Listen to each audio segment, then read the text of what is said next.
कक्षा 12 मा अध्ययन गर्नुहुने प्रिय विद्यार्थीहरूको लागि आजको यो विषय वस्तु मार्फत रहेर कक्षा 12 विषय इकोनोमिक्सको अर्थशास्त्रको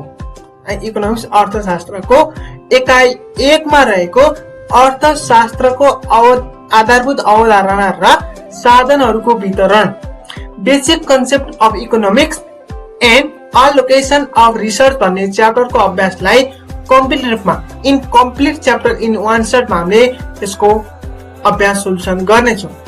कृपया यो भिडियोलाई सुरुदेखि अन्तिमसम्म हेर्नुहोला र आजबाट यो च्याप्टरबाट हामीले चाहिँ कक्षा 12 को युनिट 1 एकाइ 1 चाहिँ अर्थशास्त्रको आधारभूत अवधारणा र साधनहरूको वितरण basic concept of economics and allocation of research भन्ने च्याप्टरलाई सल्भ गर्नेछौँ। र अब भने यो च्यानलमा कक्षा 12 को पनि भिडियो आउँछ।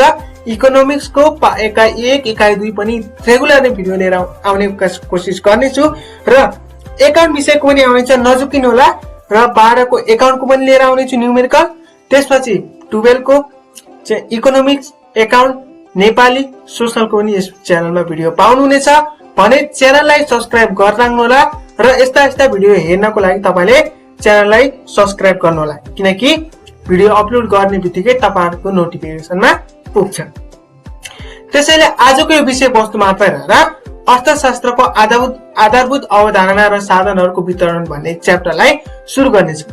आउनुस् आजको यो विषय वस्तुलाई सुरुवात गरौँ। सबैभन्दा सुरुमा देख्छु अति संक्षिप्त उत्तरात्मक प्रश्नहरू रहेको छ।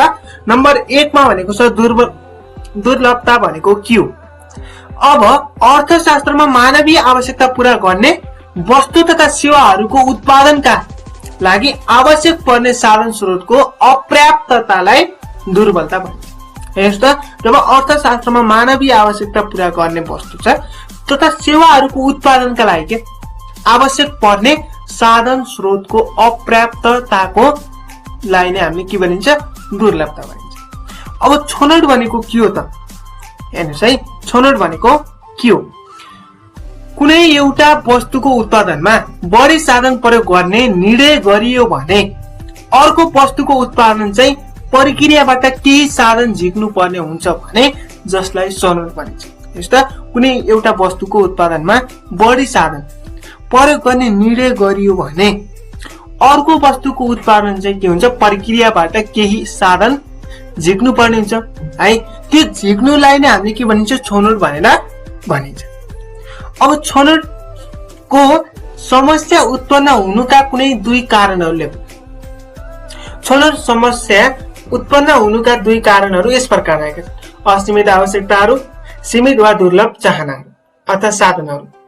अवसर लागत भनेको के हो त? अब अवसर लागत भनेको अर्थशास्त्रीहरूले लागतका लागि प्रयोग गर्ने शब्द हो जसलाई त्याग गरिएको विकल्पको रूपमा व्यक्त गरिन्छ।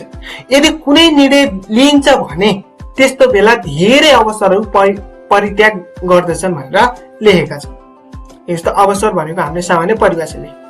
अर्को उत्पादन सम्भाव्यता वक्ररेखा भनेको के हो?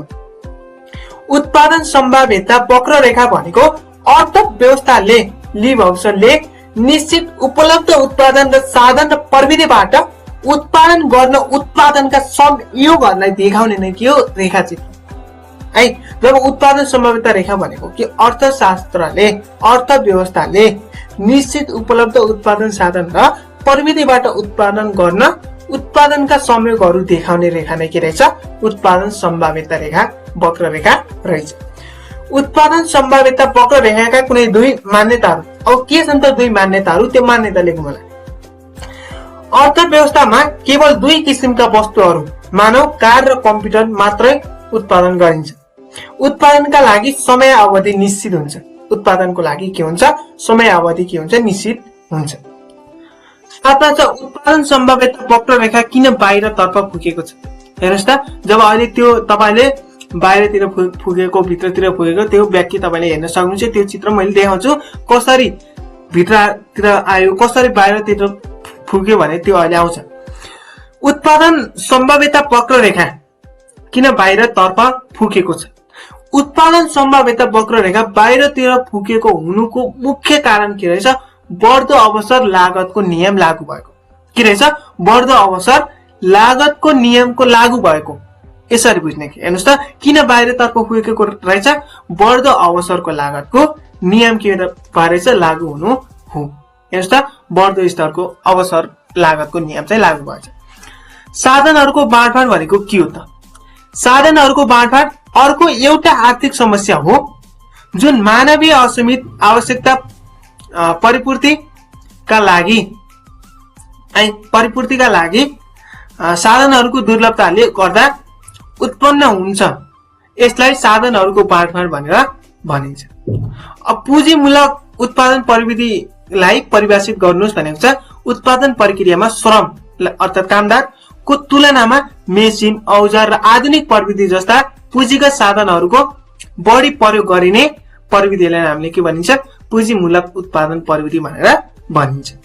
श्रममूलक उत्पादन प्रविधिलाई परिभाषित। अब श्रममूलक उत्पादन प्रविधि भनेको के हो त? उत्पादन प्रक्रियामा मेसिन र आधुनिक प्रविधिको तुलनामा मानव श्रम अर्थात् कामदार, ब्राकेटमा कामदार लेखेको छु, त्यो श्रमको बढी प्रयोग गरिने प्रविधिलाई हामीले श्रममूलक उत्पादन प्रविधि भनेर भनिन्छ। अब विशिष्टीकरणलाई परिभाषा गर्नुहोस्। विशिष्टीकरण भनेको के हो भने छ? विशिष्टीकरण भन्नाले व्यक्ति, फर्म, क्षेत्र वा राष्ट्रले आफूले तुलनात्मक लाभ भएका वस्तु तथा सेवाहरूको उत्पादन केन्द्रित गर्ने कुरा बुझिन्छ। श्रम विभाजन भनेको के हो? श्रम विभाजन भनेको उत्पादनलाई संगठित गर्ने एउटा तरिका हो जहाँ प्रत्येक कामदारले उत्पादनशील प्रक्रियाको एउटा भागमा विशेष योग्यता हासिल गर्दछ भने त्यो नै हाम्रो श्रम विभाजन हो। श्रम विभाजनका कुनै दुई फाइदाहरू, एउटा फाइदा हो सही व्यक्ति सही ठाउँ र सिपमा सुधार भनेर यसरी लेखेका छन्। अझै हाम्रो बाँकी छ अति छोटो।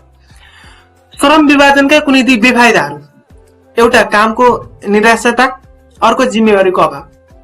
आर्थिक प्रणाली भनेको के हो?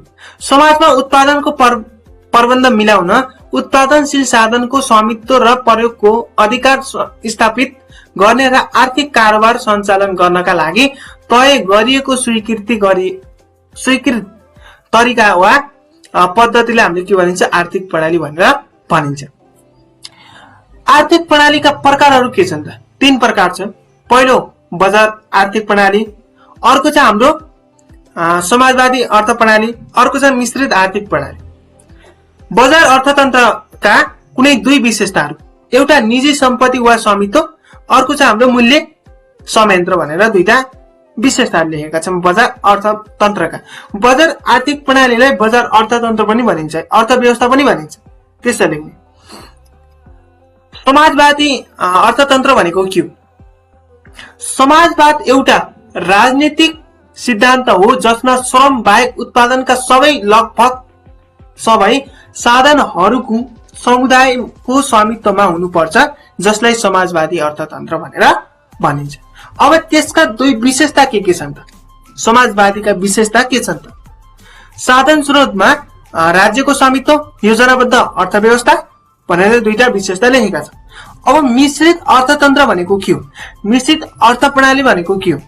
आर्थिक प्रणाली भनेको के हो? त्यो मिश्रित अर्थतन्त्र शब्दले त्यस्तो एउटा अर्थतन्त्रलाई जनाउँछ जसमा स्वतन्त्र बजार र सरकार दुवैको साधनहरूको बाँडफाँडमा र आम्दानीको वितरण महत्त्वपूर्ण असर हुन्छ भनेर लेखेका छन्। यो भयो मिश्रित अर्थतन्त्र। मिश्रित अर्थतन्त्रका कुनै दुई विशेषताहरू, एउटा हो निजी र सार्वजनिक क्षेत्रको सह अस्तित्व, मूल्य संयन्त्र र मूल्य नियन्त्रण भनेर लेखेका छौँ। यो हाम्रो अति छोटो समाप्त भयो। हेर्नुहोस् त, पहिलो अति छिटो समाप्त गरेका छौँ। अब आयो हाम्रो संक्षिप्त उत्तरात्मक लेख्नुहोस् भनेर लेखेका छौँ। अब यहाँ बुझ्नुहोस् कि सुरुमा दुर्लभताको बारेमा लेख्नुहोस् भनेर किताबमा हामीले प्रष्ट हुने गरी दिएको छ। दुर्लभताको बारेमा मात्रै त्यहाँ दिएको छ है। त्यो किताबको सारण भयो र यहाँको लेखे पनि भयो। यहाँ पनि मैले लेखिदिएको छु दुर्लभताको बारेमा सरलक्क हामीले के भने व्याख्या गर्दै है। यदि दुर्लभता अति संक्षिप्तमा दुर्लभता भनेको के हो भनेर सोध्यो भने एक वाक्यमा लेख्छ। तर दुर्लभताको बारेमा व्याख्या गर्नुहोस् भन्यो भने हाम्रो एक वाक्यमा लेखेर त नम्बर आउँदैन, 5 नम्बर त आउँदैन। त्यसैले जब हामीले दुर्लभताको बारेमा व्याख्या गर्नलाई कमसे कम यति 2 प्याराग्राफ व्याख्या गर्यो भने ढुक्क 100% तपाईलाई टिचरले 5 मा 5 मार्क्स दिन्छ है। त्यसैले अनि अर्को कुरो के गर्नु होला भने मेन इम्पोर्टेन्ट तपाईहरुलाई सुरुमा दुर्लभता भनेको के हो लेख्ने, त्यसपछि बीच भागमा त्यो दुर्लभताको बारेमा व्याख्या गर्ने र अन्तिममा निष्कर्ष लेख्यो भने सर इज ह्याप्पी। त्यसरी लेख्यो भने एकदम बेस्ट भन्दा बेस्ट एन्सर है। सुरुमा परिभाषा, बीचको बढीवाद है, दुर्लभताको बारेमा त्यो बढाइ चढाइ गरिदिने, लास्टमा निष्कर्ष लेख्यो भने एकदम सुनमा सुगन्ध उत्तर है। अनि यसरी लेख्यो। अब छनौटको अवधारणा प्रश्न पार्नुस्। जसरी दुर्लभताको बारेमा लेख्यौं छनौटको पनि त्यसरी गर्ने। यो छनौटको पनि हामीलाई दिएको छ त है, छनौटको पनि हामीलाई त्यहाँ किताबमा दिएको छ, त्यही नै लेख्ने। यसरी नै यहाँ छनौटको बारेमा लेखिदिने सरल। अर्को छ दुर्लभता छनौटको आर्थिक समस्या जग हो, व्याख्या गर्नुस्। हो त हेर्नुस् त, दुर्लभता र छनौट आर्थिक समस्याको जग हो, त्यो बारेमा हामीले के हेर्ने, दुईटाको बारेमा व्याख्या गरेर लेखिदिने। हेर्नुस् त, हामीले व्याख्या गरेर लेखिदिने दुईटाको। अवसर लागत भनेको के एउटा उदाहरणसहित व्याख्या गर्ने। अगाडि हामीले अवसर भनेको हामीले सामान्य परिभाषा मात्र दिएका थियौँ, एक वाक्यमा परिभाषा दिएका छौँ। यहाँ के दियौँ, परिभाषा सँगसँगै उदाहरण सहित पनि हामीले के दियौँ, परिभाषा दियौँ है। हामीले अवसर लागत भनेको के हो भनेर लेख्यो भने हामीले अवसर लागत अर्थशास्त्रको एउटा महत्त्वपूर्ण अवधारणा हो। यसलाई वैकल्पिक लागत पनि भनिन्छ है। यति लेख्यो भने 1 मार्क्स आउँछ। तर हामीले यहाँ यसरी लेखिदिएको छु, उदाहरण सहित भनेर व्याख्या गर्नुस् भनेको यसरी लेख्ने हो है। उदाहरण सहित हामीले प्रश्न पारेर लेख्ने है। यहाँनिर मैले मानौ तपाईसँग खल्तीमा छ विद्यालयको चमेना गृहले 2 वस्तु मोमो पिज्जा मात्र बिक्री गर्छन् भने प्रति प्लेट मोमोको मूल्य 150 छ भने प्रति निर्णय गर्नुभयो भने यस अवस्थामा तपाई खरिद गर्नुभयो एउटा पिज्जाको अवसर लागत 2 प्लेट मोमो हुन्छ। अर्को तर्फ यदि तपाईको पिज्जा खरिद नगरेर 2 प्लेट मोमो खरिद गर्नुभयो भने त्यस अवस्थामा 2 प्लेट मोमोको अवसर लागत एउटा पिज्जा हुन्छ। अवसर लागतलाई सामान्यतया मुद्रामा व्यक्त नगरेर वस्तु तथा सेवाका एकाइमा व्यक्त गरिन्छ। तसर्थ अवसर लागत भनेको कुनै एउटा वस्तु वा सेवा प्राप्त गर्दा त्यहाँ गरिने अर्को वस्तु वा सेवाको परिणाम नै अवसर लागत हो भनेर लेखिदिने। अब छ उत्पादन सम्भाव्यता वक्ररेखा सचित्र व्याख्या गर्नुस् भनेको छ। यसमा तपाईले के गर्नु पर्यो भन्दाखेरिमा उत्पादन वक्ररेखा भने यो लेखे पनि भयो है। उत्पादन वक्ररेखा भनेको के हो है त्यो लेख्ने।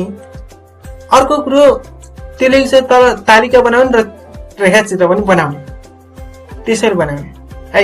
मैले लङ क्वेशनमा यसको उत्तर लेखेर मैले यसमा यति नै लेखेको हो। यसमा मैले रेखाचित्र बनाइन, वक्ररेखा चित्र मैले बनाइन, तालिका पनि बनाइन र यसको लङ क्वेशनमा 6 क्वेशन मैले त्यहाँ गरेर भएर यहाँ मैले गरिन है। तपाईले त्यो गर्न सक्नु, यही लेखे पनि भयो। उत्पादन सम्भाव्यता वक्ररेखा भनेको के, यसको आकार बारे चर्चा गर्नुस् भनेको छ। पहिला हामीले के लेख्ने, उत्पादन सम्भाव्यता वक्ररेखा भनेको के हो र यसको आकार बारेमा हामीले के हेर्ने, चर्चा गर्ने भनेर त्यहाँ मैले प्रश्न पारिदिएको छु, त्यहाँ हेर्नु होला है त। साधनहरुको बाँडफाँडको बारेमा व्याख्या गर्नुस्। अब साधनहरुको बाँडफाँडको बारेमा के हेर्ने, व्याख्या गर्ने। साधनहरुको बाँडफाँड भनेर अगाडि 1 मार्क्समा हामीले लेखिसक्यौं त्यो उत्तर, त्यो त 1 मार्क्सको उत्तर भयो, त्यो गयो। अब हामीले यहाँ के हो भने साधनहरुको बाँडफाँडको बारेमा व्याख्या गर्दिने। हेर्नुस् त, यति लामो उत्तर लेखिदिएको छु। स्रोत र साधनको बाँडफाँडको अर्थ के हो, स्रोतहरुको बाँडफाँड गर्दा उत्पन्न हुन सक्ने प्रमुख 3 वटा समस्या पहिचान गर्नुस् भनेर चाहिँ लेखेको छ। पहिलो छनौटको समस्या वैकल्पिक लागतको व्यवस्था, साधनहरूको अध्यक्ष वा असमान वितरण हो भनेर चाहिँ तीनटा समस्या पहिचान मैले यही प्याराग्राफमै मैले के गरिदिएको छु, छुट्याएर व्याख्या गरिदिएको छु। अर्थतन्त्रमा के उत्पादन गर्ने भन्ने बारेमा कसरी निर्णय गरिन्छ? अर्थतन्त्रमा के उत्पादन गर्ने भन्ने बारेमा कसरी निर्णय गरिन्छ व्याख्या गर्नुहोस्। हेर्नुहोस् त त्यो भने श्रम विभाजन भनेको के हो, यसका फाइदा लेख्नुहोस्। सुरुमा श्रम विभाजन भनेको के हो? श्रम विभाजन भनेको उत्पादनलाई संगठित गर्ने एउटा तरिका हो जहाँ प्रत्येक कामदारले उत्पादनशील प्रक्रियाहरू एउटा भागमा विशेषज्ञता हासिल गर्दछन्। कुनै पनि कामलाई संरचना कार्यमा विभाजन गरे ती कार्यहरू व्यक्त वा समूहलाई जिम्मा दिने प्रक्रियालाई नै हामीले के भनिन्छ, श्रम विभाजन भनेर भनिन्छ। यसका फाइदा यस प्रकार रहेका छन्। सही व्यक्ति सही ठाउँ, सिपमा सुधार, उत्पादकत्वमा वृद्धि अनि भविष्यका तालिमका लागि कम समय वा खर्च भनेर यसरी 5वटा मैले लेखिसकेको छु। यो तपाईहरुको किताबमै छ है, यो फाइदाहरू तपाईको किताबमा छ, त्यहाँ हेरेर लेख्न सकिन्छ। त्यसरी श्रम विभाजन र विशिष्टीकरणका कुनै 4वटा बेफाइदाहरू, अगाडि फाइदा लेख्यौं, यहाँ के लेख्ने, बेफाइदा लेख्यौं। हेर्नुस् त, यसमा ती 4वटाको मैले व्याख्या गर्दै कामको निरन्तरता, जिम्मेवारको अभाव, बेरोजगारीको जोखिम, परनिर्भरतामा वृद्धि भनेर 4वटाको व्याख्या गर्दै र तपाईहरुको बाँकी 3टाको व्याख्या गर्नुहुन्छ भने हामीलाई मेन सोधेकै 4वटा बेफाइदा लेख भनेको छ। मैले 3टा तल लेखिदिएको छु, त्यो 3टा तपाईले नलेख्दा पनि हुन्छ र लेख्दा पनि हुन्छ। 4वटा लेखेँ र 4वटा मात्रै सोधेको छ, बेफाइदा 4वटा मात्र लेख्यो भनेको छ। त्यो 4वटा मैले व्याख्या पनि राखिदिएको छु। 5, 6, 7 नलेखे पनि भयो, लेखे पनि भयो। पुँजीवादी आर्थिक प्रणाली भनेको के हो, यसका कुनै 4वटा विशेषताहरू लेख्नुहोस्। पुँजीवादी भनेको के हो, हाम्रो त अगाडि छैन किताबमा। उत्पादनका साधनहरूमाथि निजी स्वामित्व रहने आर्थिक निर्णयहरू बजारको माग र आपूर्तिको आधारमा निर्धारण हुने र मुख्य उद्देश्य नाफा कमाउनु नै हाम्रो के रहेछ, आर्थिक प्रणालीलाई हामीले पुँजीवादी आर्थिक प्रणाली वा बजार अर्थतन्त्र भनेर भनिन्छ।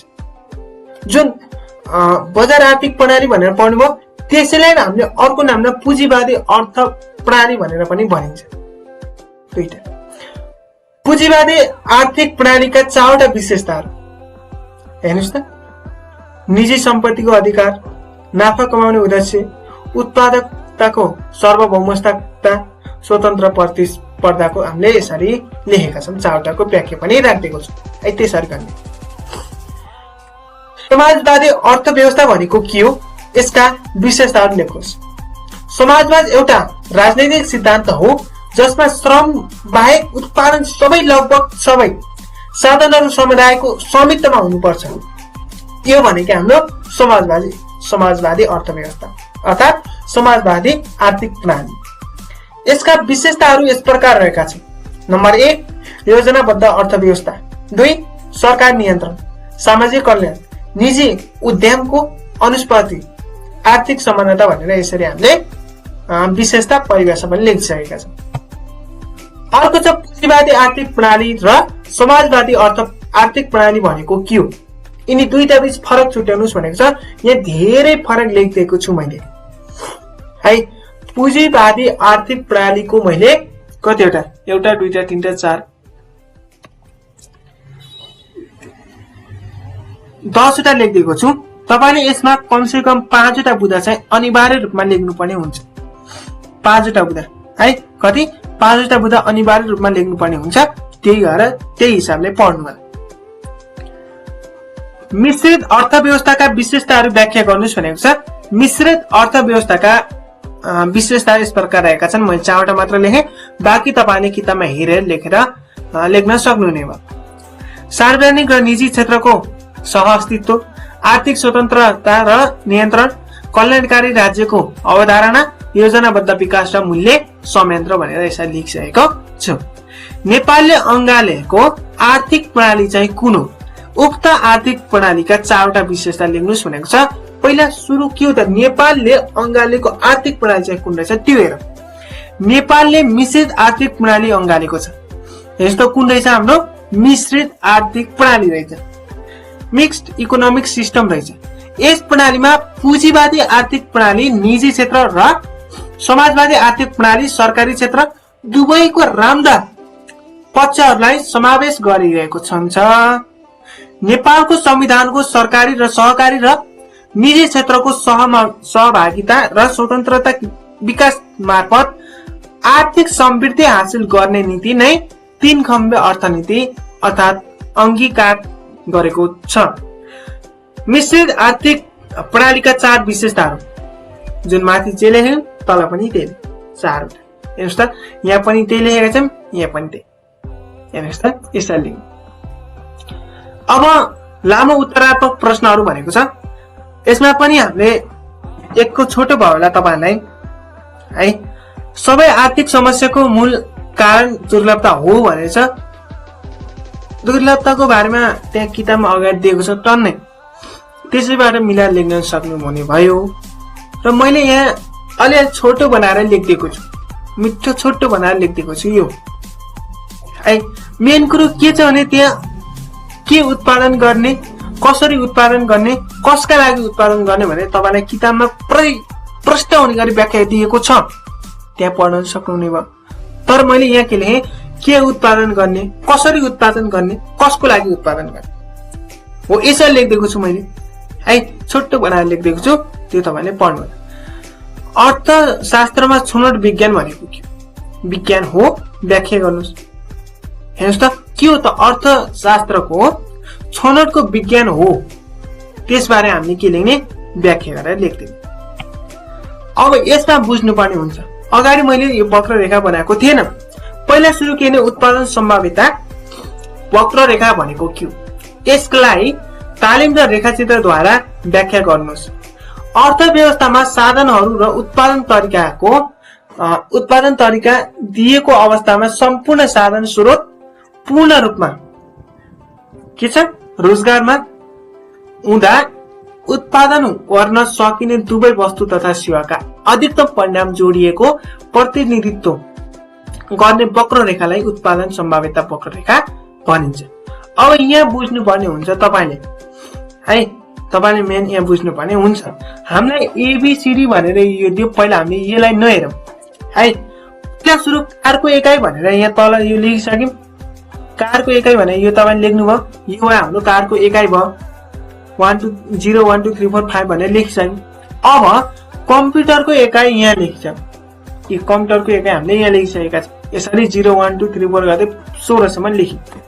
अब कारको एकाइ 0 हुँदा कम्प्युटरको एकाइ कति भयो, 15 भयो है। 100 मा भन्छ, यदि कारको एकाइ 0 छ, 100 मा केही पनि छैन भने कम्प्युटरको एकाइ कति भयो, 15 भयो। कारको एकाइ 1 हुँदा 100 हुँदा कम्प्युटरको एकाइ कति, 1400। कारको एकाइ 2, हेर्नुस् है, कारको एकाइ बढ्दै बढ्दै गयो, कम्प्युटरको एकाइ के भयो, घट्दै घट्दै आयो। यो हाम्रो बढ्दै आयो बढ्दै आयो, यो हाम्रो के भयो, घट्दै घट्दै घट्दै घट्दै आयो। सरी, माथिबाट घट्दै आयो। यदि कारको एकाइ बढ्दा कम्प्युटरको एकाइ घट्छ भने है, पहिला 0 भनेको सिधै माथि 15 ठिक लाग्नु भयो, ए भइहाल्यो। त्यो भएर ए मान लिने यसरी। अर्को चाहिँ हाम्रो 1 मा 14 छ, घटेर हेर्नुस् त, ठ्याक्कै घटेर यस्तो रेखाचित्र भनेको घटेर यस्तो है। यो बढेर नि यो बढ्यो भने हाम्रो अर्को रेखाचित्र बन्छ। त्यही भएर हाम्रो कारको एकाइ घट्यो, कारको एकाइ बढ्यो र कम्प्युटरको एकाइ के भयो, घट्यो। यो बढ्यो, यो घट्यो है, यसरी बुझ्नु। उत्पादन सम्भाव्यता वक्ररेखाको अवधारणाको व्याख्या गर्नुहोस्। उत्पादन वक्ररेखाका सराय अब यहाँ यसमा पनि किताबमा तपाईहरुको चित्र त दिएको छ है। पहिला सुरु उत्पादन वक्ररेखाको परिभाषा दिनुस्, त्यसबारे लेख्नुस् अनि भयो। कारण दुईटा छन्, एउटा बाहिरतिरको सराय, अर्को भित्रतिरको सराय। बाहिरतिरको सराय भन्ने के हो, किताबमा हेर्नु होला, त्यो चित्र तपाईलाई दिएको छ। अब त्यो बाहिरतिरको सराय भन्दा है तपाईले चित्र हेर्यो भने प्रष्ट तरिकाले बुझ्न सक्नुहुन्छ। अनि हाम्रो यसमा चाहिँ सुरुमा तपाईले के पनि गर्नु पर्दैन कि त्यसमा यहाँ चित्र तीनटा चित्र दिन्छु यसमा बुझ्नुस् है। पहिला सुरुमा हामीले यहाँ म लेखेरै देखाउँछु यहाँ बुझ्नुस् है।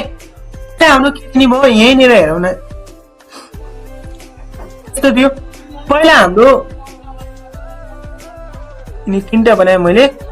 अब हाम्रो यहाँ एप पनि छ, एप छ, एप 2 छ, A1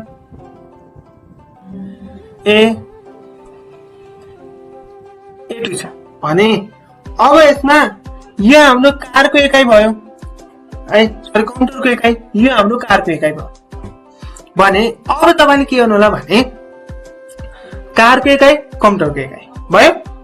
अब तपाईहरुले जुन यो त बाहिरतिर सरेको छ हेर्नुस् है, बाहिरतिर सरेको छ किनकि बाहिरतिर सर्ने अब के सुधारिएको प्रविधि वा उत्पादनशील साधनहरूको उपलब्धता भएको वृद्धिले पुरै उत्पादन सम्भाव्यता वक्र रेखालाई नै समानान्तर रूपमा बाहिरतिर सर्दछ। के भएर रहेछ वृद्धि भयो, वृद्धिले नै के भयो हाम्रो बाहिरतिर सर्छ। उत्पादन सम्भाव्यता वक्र रेखा बाहिरतिर सर्नुका कारण पुँजीको मौजदातमा वृद्धि, हेर्नुस् त पुँजीको पनि के भयो मौजदातमा वृद्धि भयो, श्रम शक्तिको पनि वृद्धि भयो, प्राविधिकको सुधार भयो, समयावधिको वृद्धि भयो, आर्थिकको वृद्धि भयो आदि यिनै कारणले नै यो हाम्रो यो A2 F2 के भयो हाम्रो बाहिरतिर सरेको छ। अब भित्रतिर जुन यो लाइन भित्रतिर किन सरे त भने अब भित्रतिर सर्नुका हेरौँ उपलब्ध प्रविधिलाई पुरानो प्रविधि प्रतिस्थापन गर्दा अथवा उत्पादनशील साधनहरूको उत्पादनमा कमी आउँदा उत्पादन सम्भाव्यता वक्र रेखा भित्र सर्दछ। यस्तो कमी आउँदा अघि वृद्धि हुँदा चाहिँ बाहिर सर्यो, कमी हुँदा चाहिँ के भयो भित्रतिर छ। उत्पादन सम्भाव्यता वक्र रेखा भित्रतिर उद्गम बिन्दु तर्फ सर्नुको कारण के छ त, किन सर्छ त भित्रतिर हेर्नुस् है। अल्प उपयोग अथवा दुरुपयोग, एक पुरानो प्रविधि अथवा उत्पादनको आदिमा तरिका श्रम शक्ति र कमी, श्रम शक्तिको कमी, पुँजीको मौजदात कमी र आर्थिक वृद्धिमा कमी र युद्ध महामारी प्राकृतिक प्रकोप भनेर यो लेखेका छौं भने अब तपाईले बाहिर सर्नुका कारण यति बुझ्नुस् कि हामीले यदि वृद्धि भयो भने बाहिरतिर सर्यो, यदि कमी भयो भने त्यो चाहिँ हाम्रो भित्रतिर सर्छ। साधनहरूको बाँडफाँड बारे व्याख्या गर्नुस् र विभिन्न आर्थिक प्रणाली अन्तर्गत साधनहरूको बाँडफाँड कसरी गरिन्छ। यो माथिको साधनको बाँडफाँडदेखि यहाँ मद्दत गर्छसम्म साधनहरूको बाँडफाँड बारे लेखेको है। तल के लेखेको साधनहरूको बाँडफाँड राष्ट्रको अवलम्बन गरेको आर्थिक प्रणालीमा भर पर्दछ। यिनी चाहिँ के लेखेको विभिन्न आर्थिक प्रणालीबाट अन्तर्गत साधनहरूको बाँडफाँड कसरी हुन्छ भन्ने बारेमा लेखे है, त्यसरी लेख्न सकिन्छ। स्वतन्त्र बजार आर्थिक प्रणाली भनेको के हो लेख्नु, यसका विशेषता चर्चा गर्नुस्। हेर्नुस् त पहिला हामीले स्वतन्त्र बजार आर्थिक प्रणाली भनेको के हो त्यो परिभाषा लेखेका छौं। त्यसपछि त्यसका विशेषता पनि लेख्यौं। निजी सम्पत्तिको स्वामित्व, मूल्य संयन्त्र, अर्को छ नाफाको उद्देश्य, प्रतिस्पर्धा र आपसी सहयोग, उद्यम, पैसा र करारको स्वतन्त्रता भनेर यसरी पाँचवटा बुँदा लेखिदिएको छु। अरु पाँचवटा बुँदा यसरी लेखिदिएको छु, यसरी रोकेर सारे पढ्न सक्नुहुनेछ। यस प्रकार मैले नयाँ पाठ्यक्रम 2083 अनुसार कक्षा 12 को इकोनोमिक्सको एकाइ 1 अर्थशास्त्रको आधारभूत अवधारणा र साधनहरूको वितरण basic concept of economics and allocation of research भन्ने च्याप्टरलाई कम्प्लिट रूपमा सोल्युसन गरिसकेको छु। यदि यस च्यानलमा नयाँ हुनुहुन्छ भने च्यानललाई सब्स्क्राइब गर्नुहोला र अब भने यसमा इकोनोमिक्सको एकाउन्टको सम्पूर्णको भिडियो आउने गर्दछ। 12 को समेत 10 को त आउने नै भयो, 8 को नि आउने भयो, त्यसैले 12 को पनि एड भएको छ यो च्यानलमा। च्यानललाई सब्स्क्राइब गर्दै हुनुहोला र भिडियोलाई लाइक गर्नुहोला भन्दै आजको यो विषयवस्तुबाट बिदा चाहन्छु। हस्त धन्यवाद। जय नेपाल।